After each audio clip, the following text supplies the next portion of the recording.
देखो, बहुत पुरानी कहावत है, सबने सुना है इस कहावत को। ऊपर वाला जब भी देता देता छप्पर फाड़ के। साथ के साथ इसके साथ एक और भी कहावत है, वो भी सुनो। ऊपर वाला जब भी लेता लेता छप्पर फाड़ के। मतलब जो भी दिया है ऊपर वाला ना, वो सब लेने की भी ताकत है ऊपर वाले के हाथ में है। और इसीलिए इंसान अर्थ से फर्श पे आ जाता है। इंसान के पास देखो, जब पावर, पोस्ट, पोजीशन, पैसा होता है, वो इतना घमंड अहंकार में रहता है, उसे लगता है कि इस धरती का, ब्रह्मांड का सबसे सर्वशक्तिमान इंसान वही है। इसलिए देखो, वो इंसान जो होता है क्या करता है, अपने घर परिवार के लोगों से, यहाँ तक कि अपने बाप से, भाई से, बहन से, बेटी से, सबसे बदसलूकी करना शुरू करता है। उसको लगता है हम ही तो हम हैं, हम ही तो हम हैं जो सब कुछ है। वो ये भूल जाता है कि तुम्हारे हाथ में कुछ नहीं है। भगवान ने तुमको एक माध्यम बनाया है, कुछ शक्ति दिया है, ताकि तुम इस शक्ति का सही ढंग से इस्तेमाल करो और सब लोगों का कल्याण करो। लेकिन तुमने इस शक्ति का गलत ढंग से इस्तेमाल करना शुरू किया, अपने माँ बाप को जलील किया, माँ बाप को घर से निकाल दिया। घर की जो बेटी है, बहन है, बहू है, उसके साथ बदसलूकी करना तुमने शुरू किया।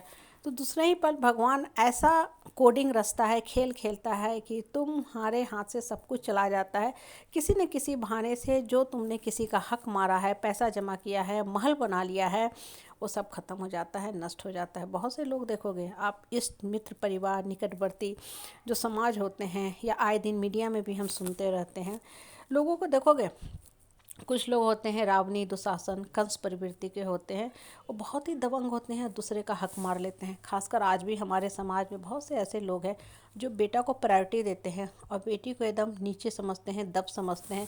बेटी को मिनिमम खाना देंगे, मिनिमम कपड़ा, मिनिमम शिक्षा देंगे, मिनिमम फेयर देंगे, मिनिमम भाड़ा देंगे, और मिनिमम खर्च करके जीने खाने वाले घर में शादी करके निपटना चाहते हैं। और वहीं पे बेटा के लिए अथाह अथाह खर्च करेंगे, डबल ट्रिपल एजुकेशन देंगे, प्राइवेट कॉलेज से पढ़ाएंगे। क्यों? क्योंकि भाई फिर हम तिलक के फॉर्म में लेंगे और अपने बेटे के शादी में मन भर तिलक लेंगे, जेवर लेंगे, सब कुछ लेंगे, और कहेंगे हम तो धर्मगुरु, हम तो कुछ खोजते ही नहीं हैं। और इसीलिए देखो, ऐसे लोग जो होते हैं ना, जब दोगले नीति पे चलते हैं, दूसरे का हक मारते हैं, अपने पावर, पोस्ट, पोजीशन, पैसा का गलत इस्तेमाल करते हैं, महल बना के रहते तो हैं, लेकिन उस महल के अंदर सुख नहीं होती है, वो शमशान गृह के समान महल होता है। क्यों? क्योंकि लोगों की हक मार के वो महल बनाया गया है। इसलिए उस महल में रहने वाला जो इंसान होता है, वो अंदर से कुटता रहता है, रोता रहता है, घुटता रहता है, और एक दिन उसका जो महल है वो वास्तव में ही शमशान में बदल जाता है। क्यों? क्योंकि तुमने सबके आत्मा का हाय श्राप लिया। इसका एक सबसे अच्छा एग्जाम्पल है, वो देखो धृतराष्ट्र का एग्जाम्पल।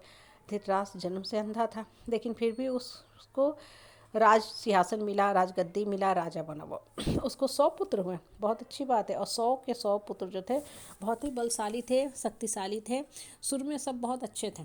लेकिन धीरे धीरे वो धर्म करने लगे तो उनका नाम भी बदल गया, सबके नाम के आगे दू दू दू लग गया, दुर्योधन, दुशासन। चूँकि वो दुष्कर्म करने लगे, गलत काम करने लगे। और उसी घर में देखो, पांडव के भी 5 पुत्र हैं।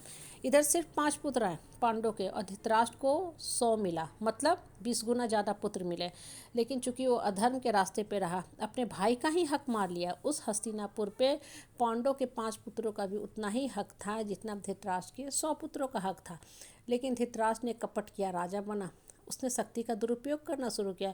उसने पांडव पुत्रों को साइड करना शुरू किया और सोचा कि सारी जो संपत्ति है मैं हड़प लूँ, मैं और मेरा बेटा दुर्योधन, मेरे बाद मेरा बेटा दुर्योधन राजा बनेगा। कृष्ण के समझाने पे भी, हाँ, धृतराज जो था अंधा तो था ही, आँख से, त्रिनेत्र से भी अंधा था। उसे समझ नहीं आया कि हम अन्याय कर रहे हैं, अधर्म के रास्ते पे चल रहे हैं, और मेरे गलत नीति के चलते मेरा ही पुत्र जो है कल सजा पाएगा। 5 गांव का ऑफर रखा, प्रस्ताव रखा श्री कृष्ण ने, लेकिन धृतराष्ट्र ने ठुकरा दिया, बिल्कुल ही नहीं बात माना। और अंत में युद्ध भूमि में, कुरुक्षेत्र के महायुद्ध में सब कुछ समाहित हो गया। उसको अपने 100 पुत्रों को गवा देना मतलब सब कुछ खत्म हो गया।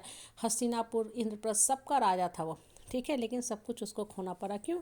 गलत गलत अधर्म किया, अन्याय किया है। इसलिए कभी भी शक्ति का ना गलत इस्तेमाल मत किया करो, नहीं तो ऊपर वाला ना लेता भी है और देता भी है, दोनों काम करता है। दिया, तुमने गलत इस्तेमाल किया, पावर, पोस्ट, पोजीशन, पैसा का, आज बस झकते रहो, रोते रहो। ये भी आश्चर्य की बात है कि उसका एक पुत्र नहीं बचा, 100 का 100 चला गया। मतलब भगवान ने छप्पर फाड़ के तुमसे ले भी लिया, तुम्हारे अधर्म और कुकर्म की सज़ा तुमको मिली।